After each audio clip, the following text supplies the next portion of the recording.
함께 말씀을 봉독하도록 하겠습니다. 마가복음 5장 25절에서 34절까지, 마가복음 5장 25절에서 34절까지 신약성경 61면입니다. 한 절씩 교독하도록 하겠습니다.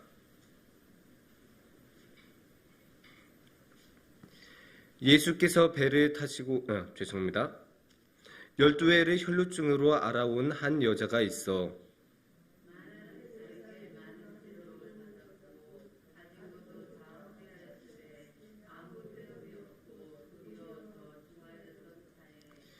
예수의 소문을 듣고 무리 가운데 끼어 뒤로 와서 그의 옷에 손을 대니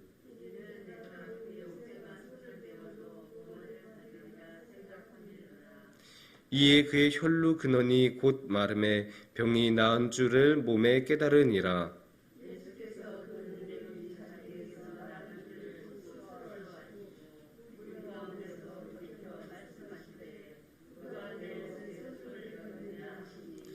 제자들이 여짜오되 무리가 애워싸 미는 것을 보시며 누가 내게 손을 대었느냐 물으시니까 하되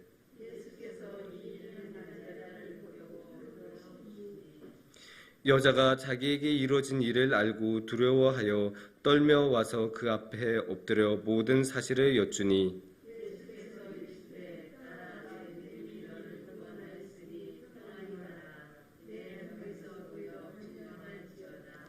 아멘.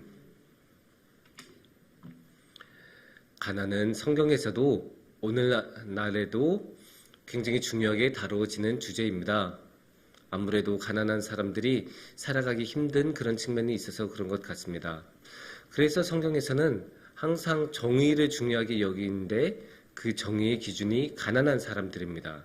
그래서 이 가난한 사람들이 억울한 일을 당하지 않는지, 이 가난한 자들이 제대로 살아갈 수 있는지 보는 것을 굉장히 중요하게 여기고, 또 제도적으로 그것을 가난한 사람들을 도와주려고 많이 노력합니다.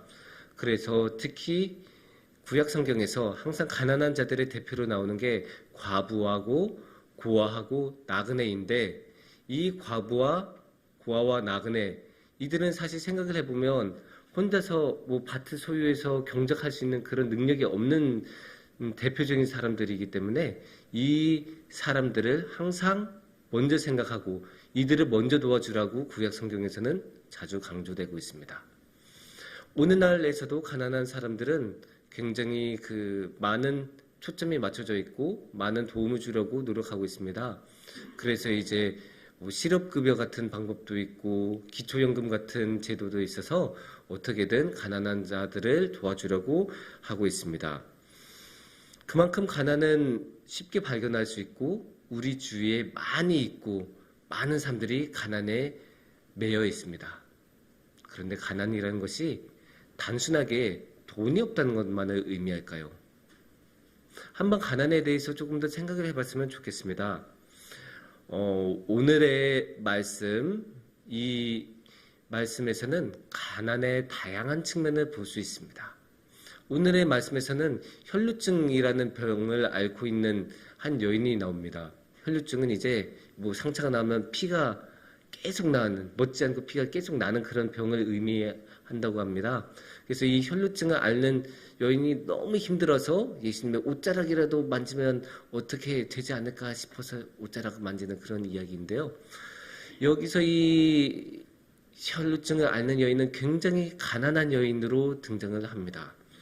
오늘도 보면 이제 26절에 보면 가진 것도 다 허비하였을 때라고 나오지 않습니까? 자신이 가지고 있는 모든 재산을 다 썼습니다. 이 병 때문에 당연히 이제 몸이 아프면 의사한테 가서 도와주세요 하고 의료적인 처치도 받고 그래서 이제 약값도 내고 막 그랬을 텐데 그것을 하기 위해서 모든 돈을 다 썼대요. 근데 안타깝게도 그만한 효과를 보지는 못합니다. 그래서 26절에 아무 효염이 없고 도리어 더 중하였던 차에 얼마나 슬픕니까? 돈은 돈대로 다 썼는데 건강은 건강대로 잃었어요. 그러니까 여기서 이미 가난의 다양한 모습이 나오죠. 돈도 없지만 아프기도 합니다. 돈도 없지만 건강도 잃었습니다. 그런데 이게 정말로 너무 슬픈 게, 이 장면에서 가난이란 게 너무나 슬픈 모습이 되는 게 예수님과의 관계에서도 그런 것이 좀 느껴진다는 것입니다. 그렇게 보일 수가 있어요. 여기 보면 이 혈루증을 앓는 이 가난한 여인이 딱 예수님 앞에 당당하게 나타나서 예수님, 저 고쳐주세요! 이렇게 말합니까? 아닙니다. 물이 가운데 껴서 힘들게 아이고 다가가지도 못하다가 예수님 이러지 않습니까? 아니, 성경에서도 돈 많은 사람들은 이렇게 예수님 만나지 않아요.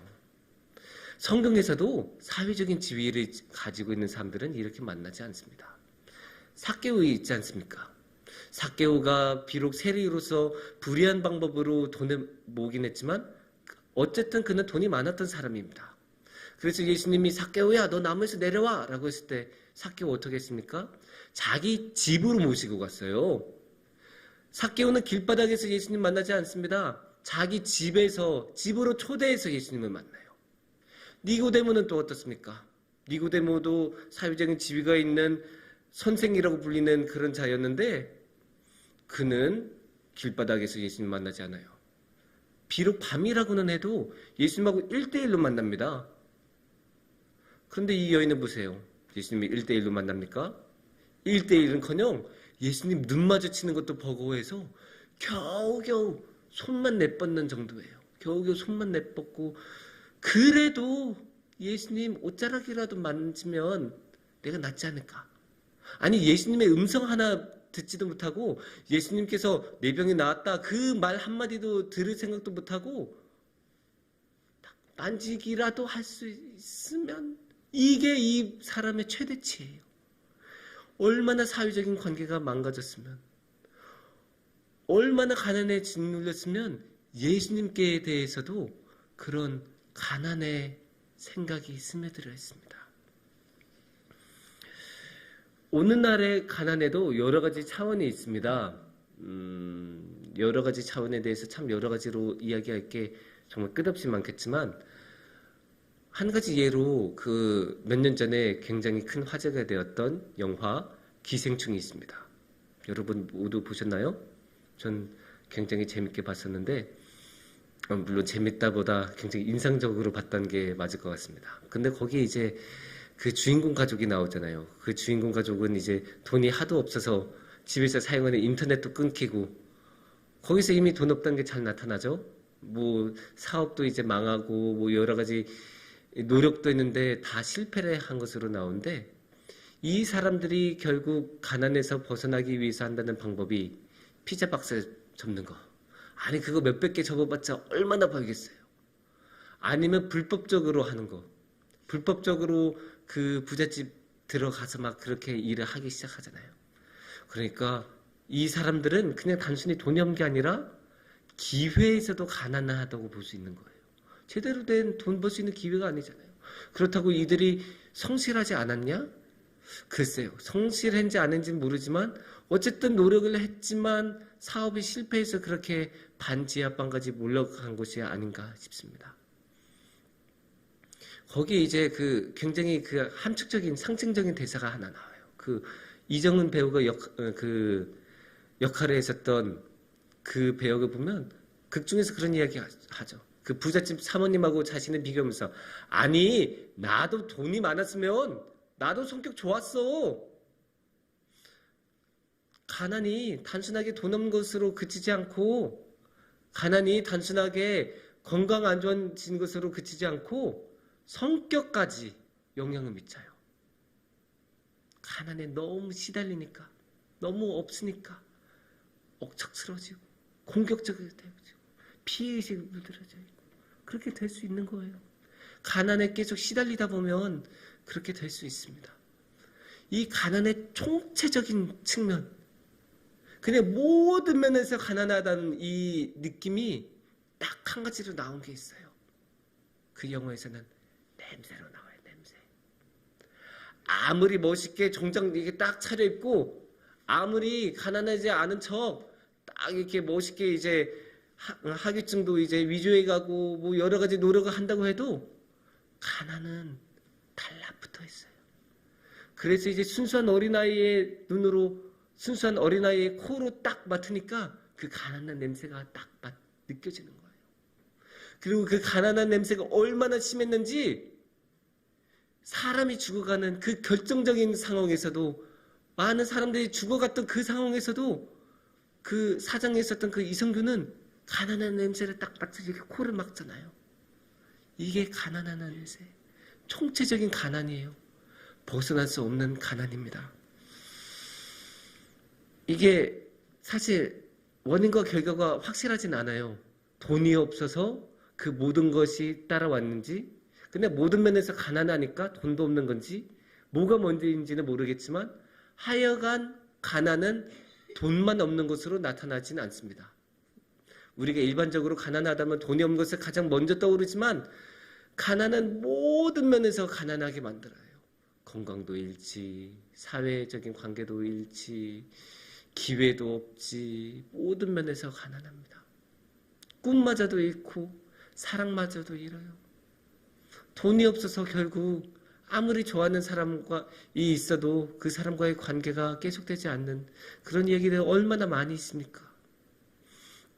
그래서 인터넷에는 가난에는 이자가 붙는다라는 말이 떠돌아다녀요.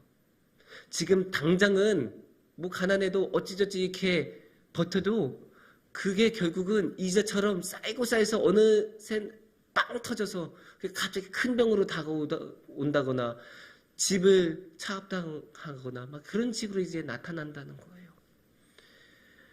그래서 이게 가난은 언제나 총체적인 모습으로, 감당할 수 없는 모습으로 나타납니다.